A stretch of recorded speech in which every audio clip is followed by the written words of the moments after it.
Bom, pessoal, uma linha rápida aqui que eu vou apresentar para vocês. A gente já falou, já viu a parte de ciclo de Carnot, viu as partes de processos ideais, né? Depois que você sai daquela parte de Carnot, o Carnot meio que ele deu um norte para as pessoas. Falou, é para lá que a gente tem que ir. Esses são os processos ideais para a gente fazer o ciclo ideal que vai acontecer.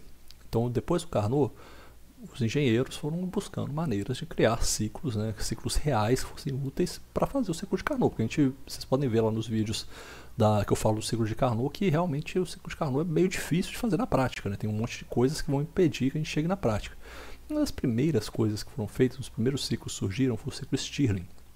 Ele é curioso, porque é um ciclo muito difícil de fazer, ele ser rentável na prática, mas ele é um ciclo muito interessante do ponto de vista teórico também. O ciclo Stirling consiste de a gente vai ter novos processos, né? Vão ser processos de expansão isotérmica e rejeição de calor. A rejeição de calor agora ela já não ocorre de uma maneira isotérmica, ela ocorre de maneira isocórica, ou seja, não tem variação de volume. Aqui a gente está falando de processos, vou até marcar aqui do lado, a gente está falando de processos que vão ter, olha só, um volume constante. E aqui eu estou falando desse ciclo, com esse volume como a propriedade intensiva, porque a gente está falando de um ciclo que vai ter uma massa lá dentro. Quando a gente modela esse ciclo, a gente considera sempre uma massa fixa. Então é um sistema e a gente não varia a massa. Então o volumão que seria a propriedade extensiva, ou o voluminho que é a propriedade intensiva, no volume específico, não tem diferença, é a mesma coisa. A gente pode analisar eles igualmente, desde que você esteja trabalhando com uma massa fixa, né, nesse sistema. O ciclo de Stirling, né, eu tirei essa figura do livro que eu acho até melhor, porque ele traz a ideia de como o ciclo funcionaria necessariamente. Você vai ter um processo de introdução de calor, que agora ele ocorre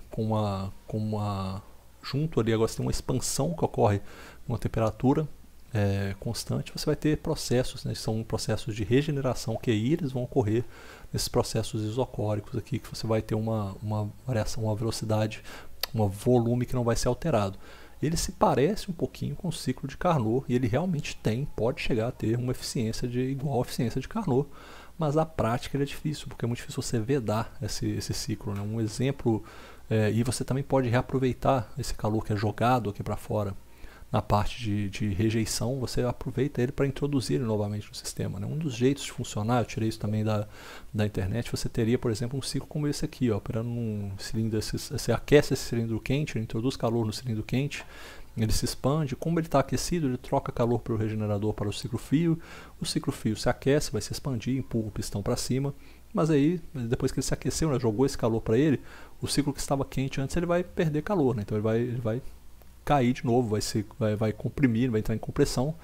E esse ciclo que agora está aquecido, né, e depois ele também volta, joga calor de volta para o meio ambiente, ele vai descer novamente, né, aí você joga calor de novo, joga calor aqui na fonte quente, no cilindro quente se aquece, ele sobe, aí troca calor para baixo do cilindro frio, ele se aquece, ele sobe, desce, aí ele vai seguindo eternamente, ou seja, tem um processo de regeneração, onde você troca o calor de uma parte para outra, né, e consegue manter ele funcionando. Na prática, isso sempre incorre em problemas de vedação, então sempre é um problema muito crítico, mas existem ciclos, né, ciclos Stirling. Eu vou mostrar para vocês aqui um exemplo que eu gosto. Ver se vai abrir aqui vai abrir, quer ver? Deixa eu só mostrar para vocês. Esse aqui seria um ciclo, um exemplo real mesmo de ciclo Stirling, tá? Acho que a gente vai tomar uma propaganda aí, mas tudo bem. Deixa eu ver aqui, vou cancelar aqui o volume para a gente não ficar ouvindo muita coisa. Olha só, o ciclo Stirling é isso aqui, ó. É um modelinho que existe, ciclo Stirling. O que o cara fez? Ele botou uma caneca de água quente embaixo e ele começou a aquecer, vai aquecendo, trocando calor, ele aquece, expande. Acho que mais pra frente tem um desenhozinho que é legal pra ver. Olha, ele botou uma canequinha, isso aqui, ó. Olha só como é que funciona. Ele vai entrando um calor, ele aquece, expande, aí depois esse calor vai passando aqui pra dentro, assim vai passando de volta e aí comprime novamente esse cilindro. Então ele vai tendo um processo de regeneração aqui interno, entendeu? Ele vai trocando o calor da parte quente com a parte fria e vai voltando. Eu já vi, na verdade, um tipo de ciclo real que tentaram fazer para motor de combustão interna, de automóvel mesmo, que era baseado nessa ideia. Você aquece uma parte, troca calor com a outra e volta. É uma possibilidade, mas eu acho que até nesse ciclo que eu vi, há muitos anos atrás, ele tinha muito problema de vedação também. Na época que eu gostava mais de motor de combustão interna, eu acho que eu lembro de ter visto isso.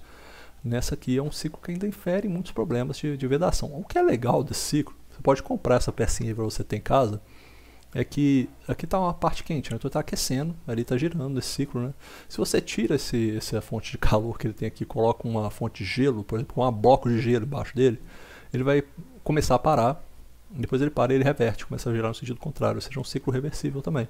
Mas ele tem problemas de eficiência, né? Por causa de vedação. Você vê que não tem como você vedar muito bem esse aquecimento que está passando aqui para cima e para baixo. Vai ter trocas ali que não são ideais. A gente sabe que mistura, processo de mistura gera entropia, essas coisas assim, então a gente quer evitar isso. Não é um ciclo prático de ser feito na realidade, mas conceitualmente ele é legal. A gente vai entender isso quando a gente for para a parte dos outros ciclos, que é o ciclo Otto, diesel e tal. A gente vai entender outras maneiras de ver esse problema aí, beleza? Valeu, até mais.